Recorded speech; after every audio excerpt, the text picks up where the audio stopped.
Kalau ditumpuk itu menjadi 8 kalinya Patung Jamu atau hotel tertinggi di Solo Baru itu tingginya sama kalau ditumpuk gitu. Yang saya itu jadi belum mengganggu penerbangan. Kalau belum mengganggu penerbangan berarti korupsinya kurang oke. Jadi masalah ditangkap atau tidak itu cuma soal giliran, cuma soal arisan. Jadi nggak masalah. Wis, yuk gas ke korupsi.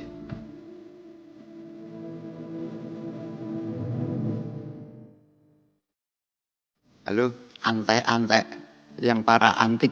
Ini belakangan ini tuh apa? Kita itu matematikanya dipaksa untuk naik level. Dulu itu kan kita hanya mengenal penjumlahan, ya.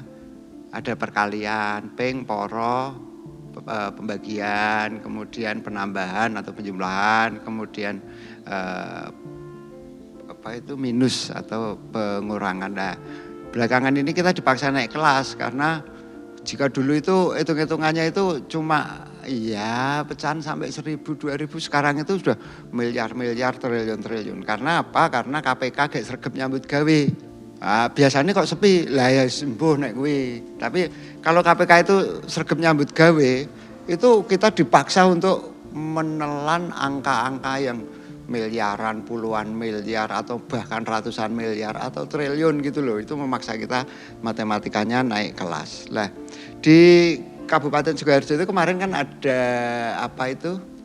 OTT ya, OTT KPK. OTT KPK itu Bupati Sukoharjo ya. Atau Bupati Sukoharjo, Etik Suryani. Bupati Sukoharjo Etik Suryani ini ditangkap KPK. Nah, dia disita, yang disita itu ada emas, ada uang tunai dan lain sebagainya. Kalau totalnya itu ada 21,2 miliar. Nah, korupsinya apa? Salah satunya adalah setoran dari para pejabat atau orang-orang yang berminat menjadi pejabat lah. Jadi kaya dol tinuku, kayak jual beli jabatan gitu. Saya itu terus nyoba iseng toh kalau duit 21,2 miliar ini di apa namanya ditukarkan atau berupa pecahan 50 ribuan itu ada 424 ribu lembar. Itu kalau ditumpuk itu tingginya ya sekitar berapa 62 meter lah. 62 meter. 62 meter itu kalau di Sukoharjo itu ada itu toh ada Monumen Jamu itu kan tingginya berapa itu? Sekitar 6 sampai 8 ya itu ya. Lah 6,8 meter itu kalau di ini ya jadinya ya sekitar ya 8 kalinya tinggi Patung Jamu yang ada di Sukoharjo itu duit yang disita loh ya, bukan yang lain-lain yang duit macam-macam arisan, setoran ini, setoran itu yang tidak ada hubungannya dengan kasus dan lain sebagainya urung dihitung. Kemudian iseng lagi toh saya jejerke dari sisi panjangnya yang dijejerkan itu angkanya itu bisa mencapai ya sekitar 65 kilometer. Jadi kalau misalnya dijejerke ya duit-duit itu jejer-jejer gitu ya dari rumahnya siapa? Rumahnya Etik ya, rumahnya Etik Suryani. Itu kalau dijejerke 50 tahunan itu toh, itu melewati ke arah utara misalnya, melewati Solo, kemudian ini Boyolali, Solo Tigo, itu nanti akan sampai di Bawen maju sidik lah, meh Ungaran pokoknya. Itu isinya duit 50 tahunan jejer-jejer. Yakin nek ana tuyul ider kuwi bingung wis to. Nah, kemudian kalau ke arah mana ya? Ke arah Baradaya, ke arah lewatnya Jogja ya. Jadi Kabupaten Sleman itu di Prambanan, kemudian Kota Jogja, kemudian terus itu sampai ke Kulon Progo. Kulon Progonya itu sudah mendekati apa? Mendekati pantai Laut Kidul. Jadi kalau Nyi Roro Kidul mau ke rumahnya siapa? Ya, rumahnya Etik ya, Etik Suryani. Itu cukup ngikuti jajaran duit-duit itu wis tekan omah dinase. Nah, kalau ke arah timur ini lebih epik lagi karena lintas provinsi. ke arah timur itu loh nanti naik Gunung Lawu dulu. Wah, Gunung Lawu ki ning dhuwur kan ana sing bakul pecel kuwi iso entuk leren-leren apa? Beli pecel dulu. Kemudian turun masuk ke Kabupaten Ngawi.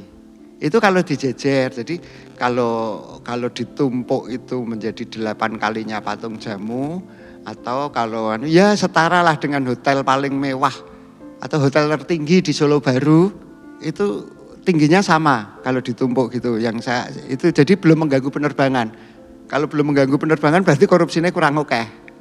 Jadi KPK ngitung ki ya ben rada cucukno lah. Nek ditumpuk ki mengganggu penerbangan, nek perlu ki besok pas ada hujan meteor ngono ki meteore bingung. Wes lho. Mengelaknya itu bingung gitu loh. Nah, agak-agak rumit juga. Kalau dari rumah dinas ditarik ke rumahnya Jokowi yang ada di Sumber, itu bolak-balik itu sampai berapa kali itu ya?